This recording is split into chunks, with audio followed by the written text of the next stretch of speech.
Because I'm going to paint this sketch in one go, I'll first do the outline of the clouds. If I work in multiple layers like I normally do, I'll cover the underlayer completely in blue and add the clouds when the layer is dry. If I do that in this case, I'll never be able to paint true highlights, because even the lightest paint would mix with the wet blue paint of the underlayer. With this approach, I won't lose the highlights. I use my thumb to smooth out the raised paint edges. They can become quite annoying later on. The cloud's edge has to be smooth. If you're not at ease using your thumb, you can just as well use a soft but firm brush. A makeup brush, for example. With a mix of King's Blue Light, a bit of Scheveningen blue and a touch of cobalt blue, I'm blocking in the sky. Scheveningen blue, I said it before, is a lovely greenish blue. It turns the King's Blue Light into a deeper blue. I'm adding cobalt only for the top end of the sky. It darkens the mix without being too prominent.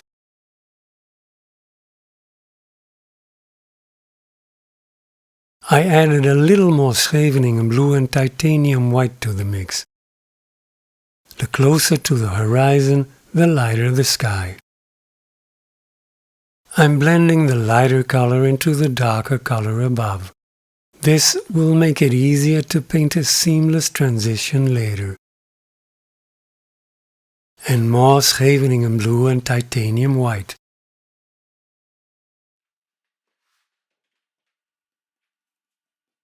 The result is a nice and soft blue, which has nevertheless retained its color strength. Blues often fade slightly when you lighten them. Adding Scheveningen blue prevents this.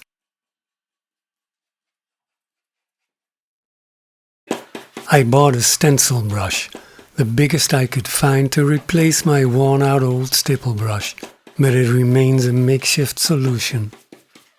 They're a bit too firm for my taste. Just listen to the difference in sound with my favorite stipple brush. Need I say more? I'm deliberately using two brushes here. If I only used the stencil brush, the top blue would get too light. If I only used my old stipple brush, the bottom blue would get too dark. To finish it off, the makeup brush.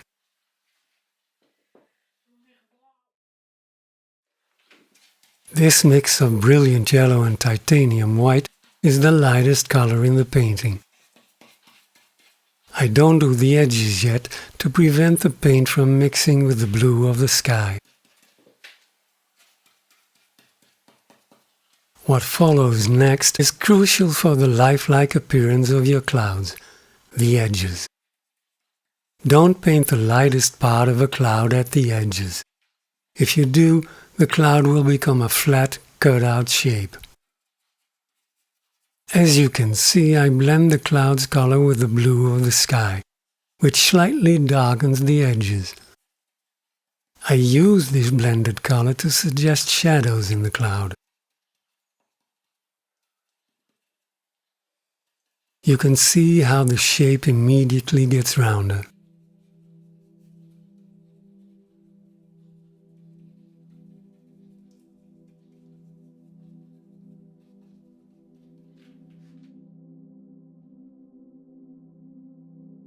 On a summer day like this, countless clouds drift across the sky, becoming increasingly faint and offering less contrast than the clouds in the foreground.